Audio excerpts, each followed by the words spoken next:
వికారాబాద్ జిల్లా వ్యాప్తంగా యూరియా కొరతతో రైతులు తీవ్ర ఇబ్బందులు ఎదుర్కొంటున్నారు. గత కొద్ది రోజులుగా పిఎస్సిఎస్ సెంటర్లు, ఆగ్రోస్ కేంద్రాల వద్ద గంటల తరబడి క్యూ లైన్లో నిలిచిన రైతులు విసిగి వేసారి నేడు తాండూరు నియోజకవర్గం యాలాల మండలం లక్ష్మీనారాయణపూర్ ఎక్స్ రోడ్ వద్ద రహదారిపై బైఠాయించి తమ నిరసన తెలిపారు. దీంతో తాండూరు మహబూబ్నగర్ మధ్య రాకపోకలకు తీవ్ర అంతరాయం ఏర్పడింది.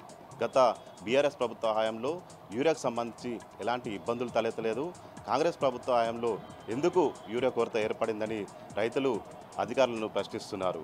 ఇప్పటికైనా కానీ తమకు సరిపోయేంత యూరియా ఇప్పించాలని వ్యవసాయ శాఖ అధికారులను రైతులు డిమాండ్ చేస్తున్నారు.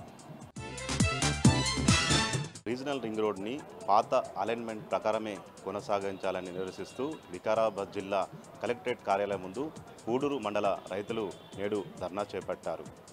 పాత అలైన్మెంట్ ప్రకారము తమకు ఎలాంటి ఇబ్బందులు తలెత్తలేదని, కానీ కొత్త అలైన్మెంట్ ద్వారా అటు చిన్న సన్నకారు రైతులకు తీవ్ర ఇబ్బందులు తలెత్తుతున్నాయని రైతులు ఆందోళన వ్యక్తం చేస్తున్నారు. ఇది పూర్తిగా రియల్ ఎస్టేట్ వ్యాపారులు కావచ్చు, భూస్వాములను వారికి లబ్ధి చేకూరేందుకే ఈ అలైన్మెంట్ మార్చారని, ఇప్పటికైనా కానీ పాత అలైన్మెంట్ ప్రకారము ఆ ట్రిబులర్ని మార్చకపోతే ఈ ఉద్యమాన్ని ఉధృతం చేస్తామని రైతులు రాష్ట్ర ప్రభుత్వాన్ని హెచ్చరిస్తున్నారు. కాంగ్రెస్ ప్రభుత్వం వచ్చాక కరెంటు కోతలు పెరిగాయని నిరసిస్తూ పరిగి మండలం రంగంపల్లి జాతీయ రహదారి వద్ద రైతులు ధర్నా చేపట్టారు.